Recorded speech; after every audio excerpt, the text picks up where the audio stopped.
الناس حج البيت من استطاع إليه سبيلا آمنت بالله صدق الله العظيم وبلغنا رسوله النبي الأمين المتين المبين الكريم ونحن على ذلك من الشاهدين والشاكرين والحمد لله رب العالمين آمين آمين آمين يا رب العالمين وإلى غير النهاية.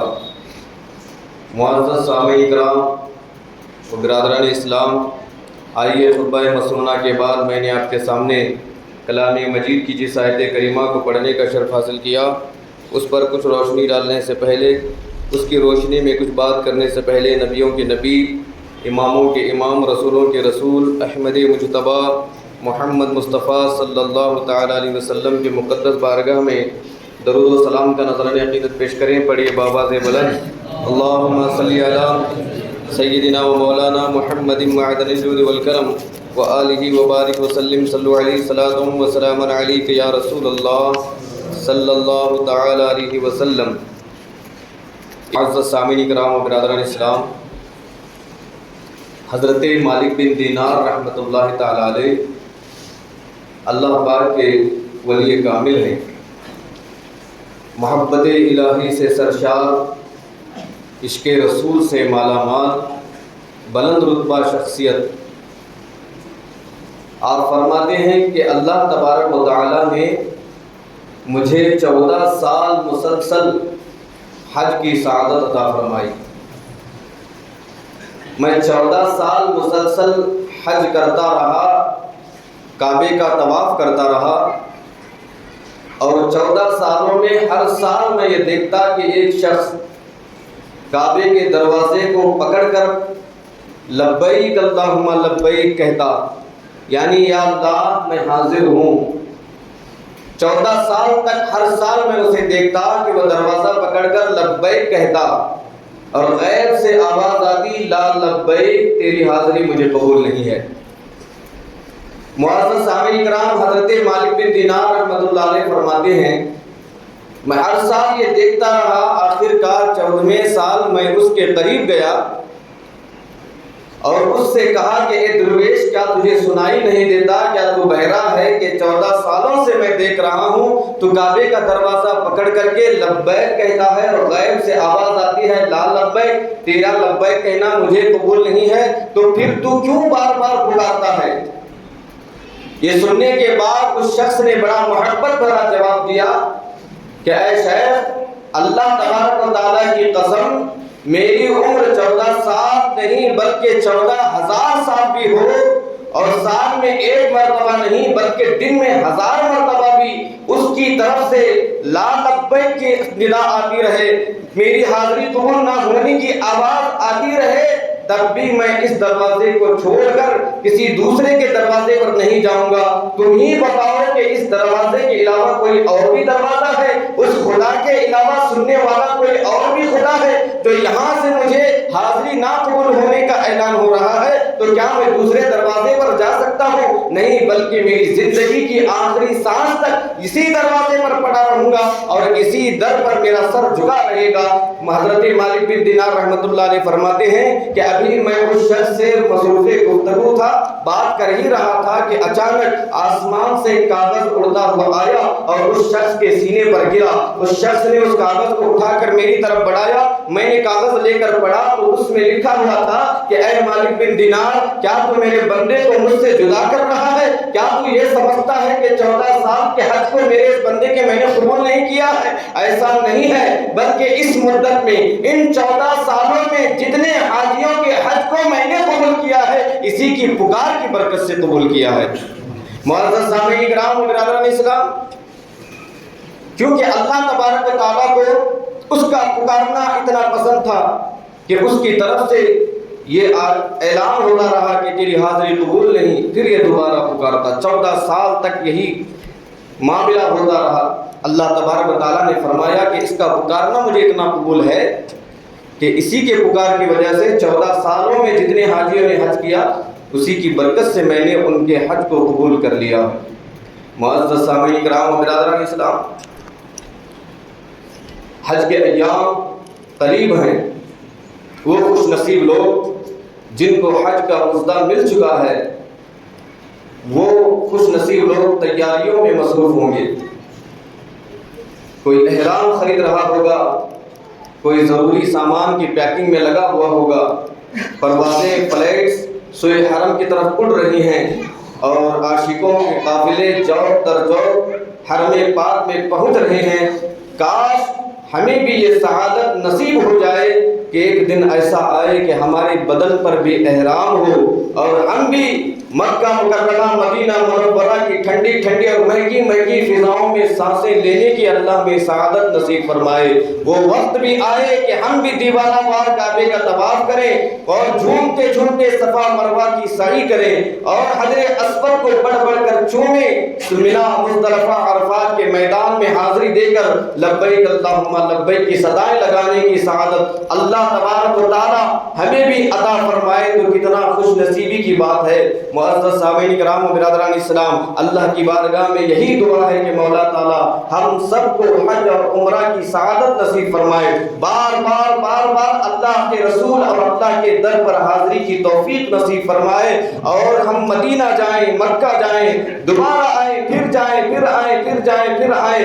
زندگی کا آخری دن ہو، مدینے کے زمین ہو اور 2 گز زمین دفن ہونے کے لیے اللہ ہمیں عطا فرمائے. بڑی خوش نصیبی کی بات ہے. معزز سامعین کرام و برادران اسلام، اللہ تبارک و تعالیٰ نے کلام مجید میں فرمایا وَأَذِّن فِي النَّاسِ بِالْحَجِّ، اعلان کر دو عام لوگوں میں حج کے لیے. اس آیت کریمہ کی تفسیر میں مفسرین اکرام فرماتے ہیں کہ آج جہاں پر خانہ کعبہ ہے، ہمیشہ سے خانہ کعبہ وہیں پر تھا. جب نوح علیہ السلام کے زمانے میں طوفان آیا تو طوفان نوح کے وقت میں اللہ تبارک و تعالیٰ نے کعبہ معظمہ کو عرش پر اٹھا لیا. پھر زمانہ گزرتا گیا، حضرت ابراہیم علیہ السلام کا دور آیا. اللہ تبارک و تعالیٰ نے حضرت ابراہیم علیہ السلام کو حکم دیا کہ دوبارہ خانہ کعبہ کی تعمیر کی جائے. حکم خدا پر عمل کرتے ہوئے حضرت ابراہیم علیہ السلام مکہ مکرمہ پہنچے اور خانہ کعبہ کی تعمیری کام شروع کر دیا. حضرت ابراہیم علیہ السلام کے ساتھ ان کے شہزادے حضرت اسماعیل علیہ السلام بھی تھے جو اپنے والد کی معاونت کر رہے تھے، مدد کر رہے تھے. دونوں باپ بیٹوں نے مل کر خانہ کعبہ کو تعمیر کیا. جب تعمیر کا کام مکمل ہوا تو اللہ تبارک و تعالیٰ نے حضرت ابراہیم علیہ السلام کو حکم دیا کہ اب آپ اعلان کر دیجئے لوگوں کو کہ اللہ کا گھر بن گیا ہے، تیار ہو گیا ہے، لوگ آئے اس کے حج کے لیے. تو حضرت ابراہیم علیہ السلام نے اللہ کی بارگاہ میں عرض کیا کہ یا اللہ میری آواز سب تک کیسے پہنچے گی؟ تو اللہ تبارک و تعالیٰ نے فرمایا علیک الاذان وعلی البلاغ، اے ابراہیم ندا کرنا، اعلان کرنا تمہارا کام ہے اور تمہاری آواز کو لوگوں تک پہنچانا میرا کام ہے. معزز سامعین کرام، حضرت ابراہیم علیہ السلام اس کے بعد خانہ کعبہ کے قریب ہی ایک پہاڑی تھی کوہ صفا، اس پر آئے. ایک روایت کے مطابق جبل ابی قبیس کے اوپر آئے اور حضرت ابراہیم علیہ السلام نے سب سے پہلے تلبیہ پڑھی لبیک اللہم لبیک. حضرت ابراہیم علیہ السلام کی وہ خوش نصیب شخصیت ہیں جنہوں نے سب سے پہلے یہ تلبیہ پڑھی لبیک اللہم لبیک. آج حاجی حج کرنے کے لیے جاتے ہیں اور عمرہ کرنے کے لیے زائرین جاتے ہیں تو ان کی لبوں پر لبیک اللہم لبیک کا ترانہ ہوتا ہے، تو سب سے پہلے پڑھنے والے حضرت ابراہیم خلیل اللہ علیہ السلام ہیں.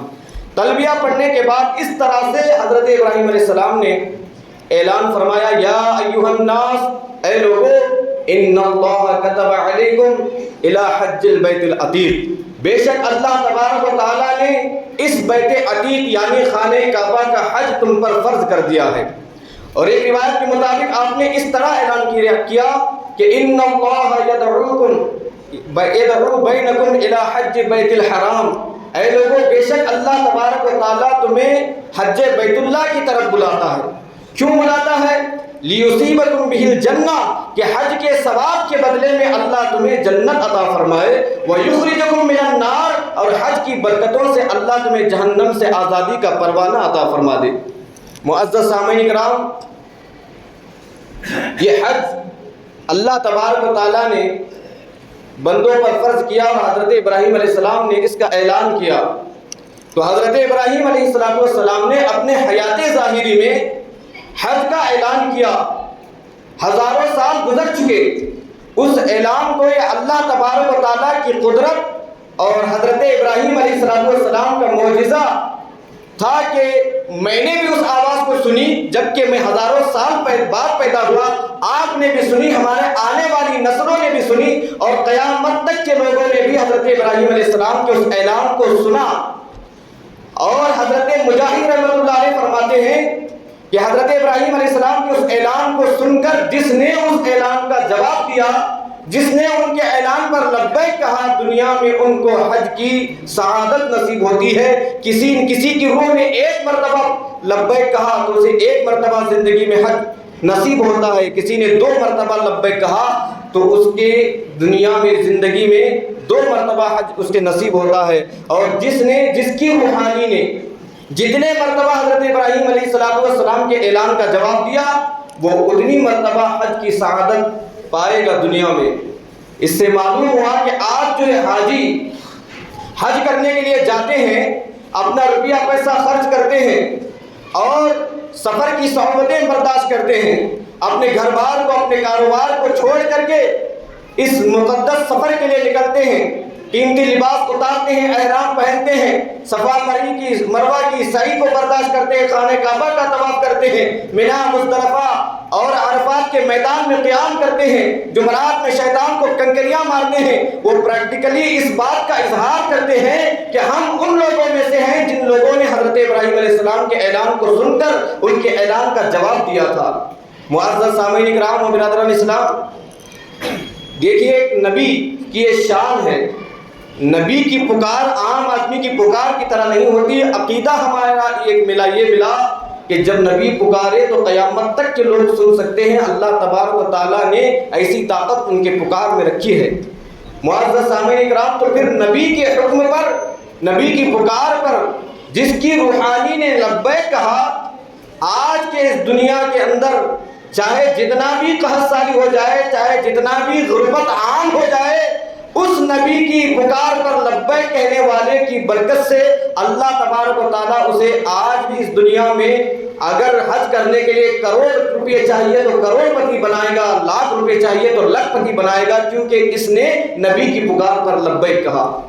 معزز سامعین کرام و برادران اسلام، اسی لیے کامیابی اور شادمانی اسی میں ہے کہ اللہ کے رسول علیہ السلام کے بتائے ہوئے احکام پر عمل کیا جائے۔ تو معزز سامعین کرام و برادران اسلام، اللہ تبارک و تعالیٰ نے ہر صاحب استطاعت پر حج فرض کر دیا ہے۔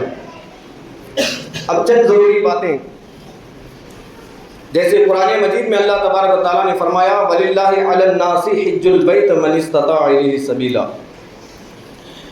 اللہ کے لیے ان لوگوں پر اللہ کے گھر کا حج فرض ہو گیا جو اس تک پہنچ سکتے ہیں۔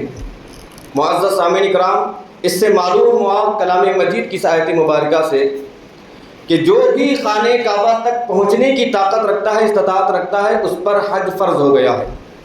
اب نبی دو عالم تاجدار ارب و عجم نور مجسم صلی اللہ علیہ وسلم نے استطاعت کی تفسیر زاد اور راحلہ سے کی ہے۔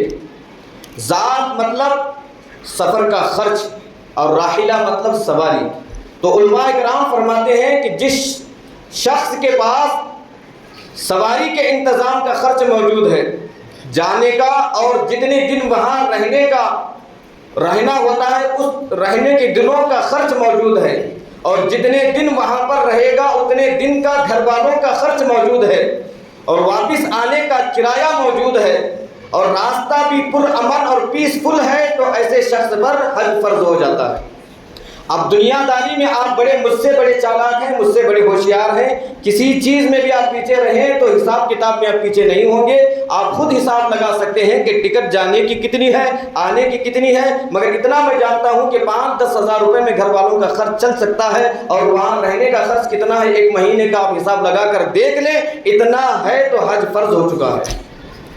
معزز سامعین کرام و برادران اسلام، اب جب حج فرض ہو گیا تو بلا وجہ اس میں تاخیر جائز نہیں ہے۔ حج فرض ہوتے ہی فوراً حج کا فریضہ ادا کرنے کا حکم ہے۔ اب کوئی اس میں ٹال مٹول نہیں کر سکتا، بہانے بازی نہیں کر سکتا کہ اس سال کچھ پریشانی ہے، آئندہ سال چلا جاؤں گا۔ یا گھر میں شادیاں ہیں شادیوں کے بعد چلا جاؤں گا، یا کاروبار کے معاملے کچھ اٹکے ہوئے ہیں وہ پورے ہو جائیں تو چلا جاؤں گا۔ اب اس طرح سے کوئی آدمی بہانے بنائے تو یہ انداز اس کا صحیح نہیں، درست نہیں ہے۔ علماء اکرام فرماتے ہیں کہ اگر کسی شخص پر حج فرض ہو جائے اور وہ اس فریضے کو مؤخر کر دے، یہ کہتا رہے کہ آئندہ سال چلا جاؤں گا، وہ سال آئے تو پھر آئندہ سال چلا جاؤں گا، زندگی بڑی بہت لمبی ہے، کسی وقت میں ٹائم ملے گا تو چلا جاؤں گا، اس طریقے سے اس فریضے کو مؤخر کر دے گا اور نہیں جائے گا۔ اسی اثنا میں جس مال کی وجہ سے حج فرض ہو گیا تھا، مال ختم ہو گیا، غربت نے اس کو گھیر لیا ہے، اب مال ختم ہو جانے کے بعد بھی، وہ غریب ہو جانے کے بعد بھی زندگی میں ایک مرتبہ حج فرض ہو گیا تو غربت کی وجہ سے وہ فرض ساقط نہیں ہوگا،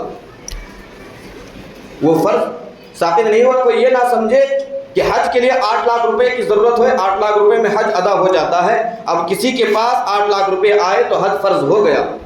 اب چاہیے تھا کہ جس سال وہ اتنے پیسوں کا مالک ہوا تھا، حج فرض ہو گیا تھا، فوراً اس کو حج کا فریضہ انجام دینا چاہیے تھا، مگر اس نے بہانے بنایا اور آئندہ سال پر اس فریضے کو چھوڑ دیا، وقت گزرتا چلا گیا، پیسے ختم ہو گئے، غریب ہو گیا۔ اب یہ نہ سمجھے کہ میں غریب ہو گیا ہوں، مالداری میں حج فرض ہوا تھا تو اب غریبی حالت میں وہ حج فرض نہیں ہے، ایسا نہیں ہے۔ ایک مرتبہ زندگی میں کسی پر حج فرض ہو جائے، اس کے بعد پیسہ بھی اگر ختم ہو گیا، وہ غریب بھی ہو جائے تو وہ حج کا فریضہ ساقط نہیں ہوگا، اور حکم یہ ہے کہ قرضہ لے کر بھی اسے چاہیے کہ وہ حج کا فریضہ ادا کرے۔ اس کے قرضے کا انتظام انشاءاللہ اللہ تبارک و تعالیٰ اس کا انتظام کرے گا، مگر حج ایک مرتبہ فرض ہو جائے تو معاف نہیں ہوتا۔ اگر فرض ہونے کے بعد بھی مرتے دم تک نہ کیا، مر گیا، تو اولاد کو چاہیے کہ مرنے والا اگر صاحب استطاعت تھا تو اس کے نام پر کسی کو حج کرائے۔ معزز سامعین کرام و برادران اسلام، اب آپ سوچئے کہ اس دور میں ہم اتنے تو مالدار ہیں، ہماری نگاہوں کے سامنے نظر آتا ہے کہ ہم پراپرٹی بنا رہے ہیں، ایک بیٹ 20-25 لاکھ کی جگہ خرید رہے ہیں جس کی کوئی ضرورت ہماری زندگی میں نہیں، ہم سمجھتے ہیں کہ ہماری نسلوں کے کام آئے گی، حالانکہ اسلام میں اس طرح کا حکم نہیں ہے کہ پراپرٹی بنا لو، سب کچھ کر لو، اس کے بعد تمہارے پاس پیسے آئیں تو حج فرض ہوگا، قربانی فرض ہوگی، زکوٰۃ فرض ہوگا، ایسا معاملہ نہیں ہے۔ اس پراپرٹی نہ بنائیں تب بھی ہماری زندگی آرام سے گزر سکتی ہے، تو یہ معاملہ یہاں پر نہ سوچا جائے۔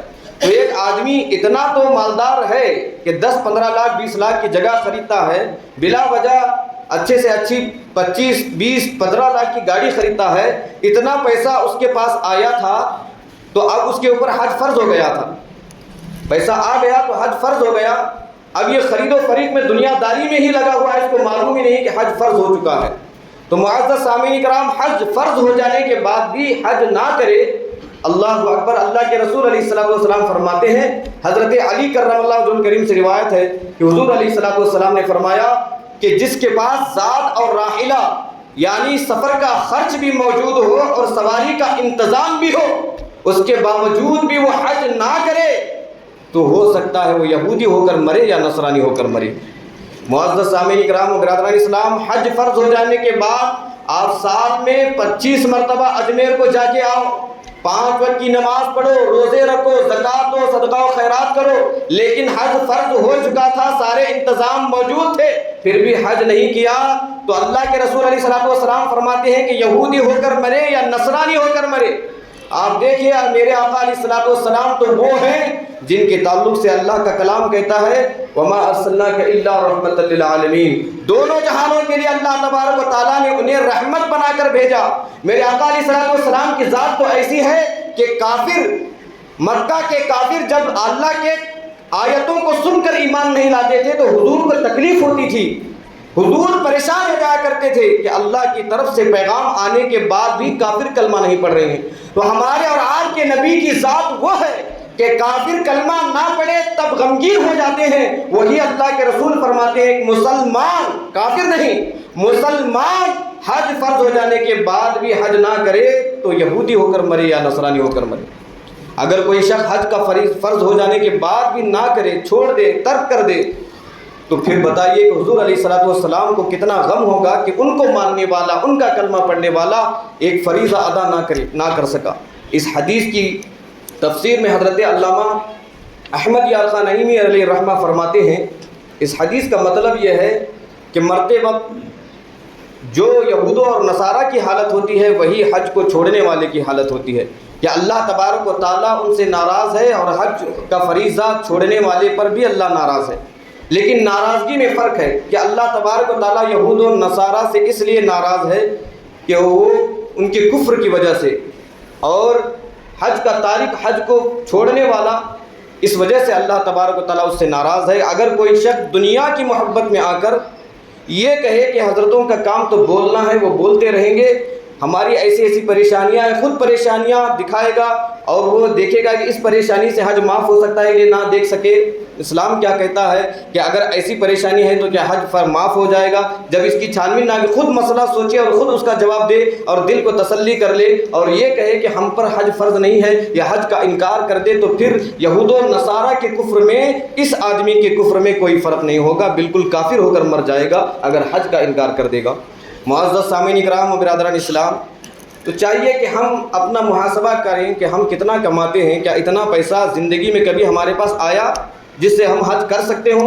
آیا ہے تو حج فرض ہو چکا ہے، اب اس حالت میں نہیں ہے کہ ہم حج کر سکیں، تو قرضہ لے کر حج کرنا کا حکم شریعت دیتی ہے۔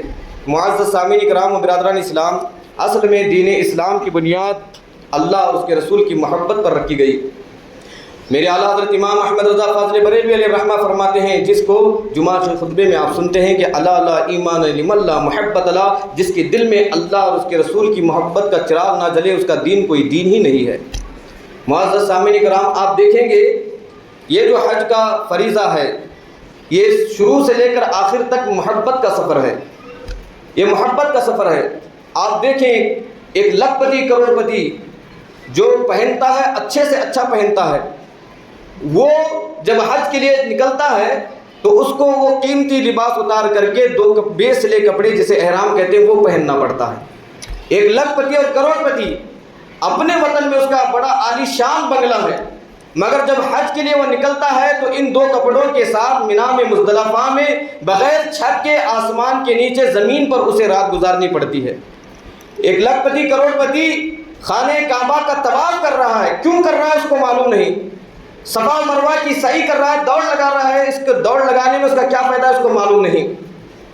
اسی طرح ایک دیوار ہے جسے جمرات کہتے ہیں، حضرت ابراہیم علیہ السلام نے شیطان کو کنکریاں ماری تھی، اب اسے جھک کر کے زمین سے کنکریاں چننا ہے اور شیطان کو مارنا ہے، کیوں مارنا ہے اس کی کوئی خبر نہیں۔ یعنی یہ حج کے ارکان ایسے ہیں کہ عقل مند آدمی عقل سے سوچے گا تو عقل میں نہیں آئیں گی، یہ سارے ارکان اس کی سمجھ میں آتی ہیں جو عاشق رسول اور عاشق الہی ہے، یہ ساری چیزیں عشق میں آتی ہیں، عقل میں نہیں آتی۔ معزز سامعین کرام، اس لیے حج کا سفر شروع سے لے کر آخر تک محبت کا سفر ہے۔ جس کے دل میں اللہ اور اس کے رسول کی محبت کا چراغ جلا ہوا ہے، وہ شخص اللہ اس کے رسول میں اس کے رسول کی محبت میں سب کچھ چھوڑ کر اللہ تبارک و تعالیٰ کے فرامین پر عمل کرے گا۔ وہ یہ نہیں دیکھے گا کہ میں تو بڑا مالدار ہوں، یہ کپڑے کیوں پہنوں، وہ یہ دیکھے گا کہ اللہ کا حکم ہے پہننا ہے، اللہ کا حکم ہے یہاں دوڑنا ہے، اللہ کا حکم ہے یہاں پر صحیح کرنا ہے، طواف کرنا ہے، اللہ کے رسول کی سنت ہے حجر اسود کو چومنا ہے، ایک نبی کی سنت ہے کہ شیطان کو کنکریاں مارنا ہے۔ تو محبت کا سفر ہے، جو محبت جس کے دل میں اللہ کے اور اس کے رسول کی ہے وہی شخص اس سعادت کو پاتا ہے۔ معزز سامعین کرام، آج اتنا آسان ہے حج کرنا کہ چند گھنٹوں میں آدمی اڑا تو وہاں پہنچ گیا، لیکن ہم جب ایسے عشاق کی زندگی کو پڑھتے ہیں، حضرت شفیق بلخی رحمۃ اللہ تعالی علیہ فرماتے ہیں کہ میں ایک مرتبہ حج کے لیے نکلا اور دیکھا راستے میں کہ ایک شخص ایسا ہے جس کے دونوں پیر نہیں ہیں۔ آج تو ہم دنیا دار بن گئے، دنیا کی محبت نے نہ نمازی بنایا، نہ حاجی بنایا، نہ عالم بنایا، نہ عالموں سے محبت کرنے والا بنایا، لیکن پہلے جو اللہ کے رسول علیہ الصلوۃ والسلام کے عشاق زندہ تھے ان کی زندگی ہمیں ایسی ملتی ہے۔ اللہ اکبر، فرماتے ہیں دونوں پاؤں سے معذور، وہ مجھے راستے میں ملا، میں اسے دیکھ کر بڑا پریشان کہ چلنے سے معذور ہے، وہ بدن کو گھسیٹتا کعبہ شریف کی طرف مکہ مکرمہ کی طرف رواں دوا ہے۔ میں نے اس سے مل کر پوچھا کہ بھائی تو کہاں سے آ رہا ہے؟ اس نے کہا سمرقند سے آ رہا ہوں۔ پہلے زمانے میں اس طرح سے ہوائی جہاز تھے نہ پانی کے جہاز تھے نہ کچھ تھا، پیدل سفر کرنا تھا۔ یہ جو سمرقند ہے ازبکستان کا ایک صوبہ ہے، آج کے نقشے کے حساب سے سمرقند اور مکہ مکرمہ کا جو فاصلہ ہے 4417 کلومیٹر کا دکھاتا ہے۔ اللہ نے آپ کو دماغ ہے، سوچئے یہ محبت کا سفر ہے، دونوں پیر نہیں ہیں، اور سفر سمرقند سے مکہ کا جو آج کے نقشے کے حساب سے 4417 کلومیٹر۔ بڑی حیرت ہوئی حضرت شفیق بلقی رحمۃ اللہ علیہ کو۔ انہوں نے پوچھا کہ بھائی تو کب اپنے گھر سے نکلا تھا؟ کہا 10 سال کا عرصہ گزر چکا ہے۔ اللہ اکبر، میرے گھر سے نکل کر 10 سال کا عرصہ گزر چکا ہے کہ میں حج کے لیے نکلا ہوں۔ معزز سامعین کرام، اور وہ حیرت اور تعجب کے ساتھ اس آدمی کو دیکھنے لگے تو اس شخص نے پوچھا کہ آپ مجھے ایسے کیوں دیکھتے ہیں؟ وہ فرماتے ہیں کہ میں سفر کی لمبائی اور تیری کمزوری پر حیرت زدہ ہوں، ایسی کمزوری میں اتنا لمبا سفر تو نے کیا۔ تو بڑا محبتوں بھرا جواب انہوں نے دیا کہ سفر کی لمبائی تو میرا شوق مکمل کر لے گا، یعنی میرے اندر جو شوق ہے یہ سفر کتنا لمبا ہے یہ احساس ہی نہیں ہونے دیتا، اور میری کمزوری جو آپ دیکھ رہے ہیں اس کمزوری کا مالک تو اللہ تبارک و تعالیٰ ہے۔ معزز سامعین کرام و برادران اسلام، آپ دیکھیے وہ اللہ پر کتنا توکل اور بھروسہ کرنے والے لوگ تھے۔ واقعی انہوں نے سچ کہا کہ جس کے دل میں اگر شوق ہو تو چاہے جتنا لمبا راستہ ہو کیا فرق پڑے گا۔ جیسے آج کسی نوجوان کے دل میں شوق ہو کہ میں 50,000 کا موبائل خریدوں گا تو اسے نہ رات نظر آتی ہے نہ دن نظر آتا ہے، بس اسی شوق میں وہ کماتا ہے کہ خریدنا ہے، آخرکار خرید لیتا ہے۔ کیونکہ شوق کسی چیز کا کسی دل میں آ جاتا ہے تو راستے کی ناپائی نہیں ہوتی بلکہ کامیابی منزل تک پہنچنے کا ایک جنون ہوتا ہے۔ معزز سامعین کرام، اسی طرح دین کے لیے شوق اگر آدمی کے اندر آئے تو آدمی کو زکوٰۃ ادا کرنا، قربانی دینا، حج کرنا یہ مشکل نہیں آئے گا۔ شوق ہونا چاہیے دین کے کاموں میں۔ اللہ تبارک و تعالی ہم تماموں کو حضور علیہ الصلوۃ والسلام کی شریعت پر سختی سے عمل پیرا ہونے کی توفیق عطا فرمائے۔ رب تبارک و تعالیٰ کے تمام احکام پر عمل کرتے ہوئے زندگی بسر کرنے کی توفیق عطا فرمائے۔ مولا تعالیٰ ہمیں ایمانی زندگی اور ایمانی موت نصیب فرمائے۔ پڑھ لیجئے لا الہ الا اللہ محمد رسول اللہ صلی اللہ تعالیٰ علیہ وسلم۔ السلام علیکم۔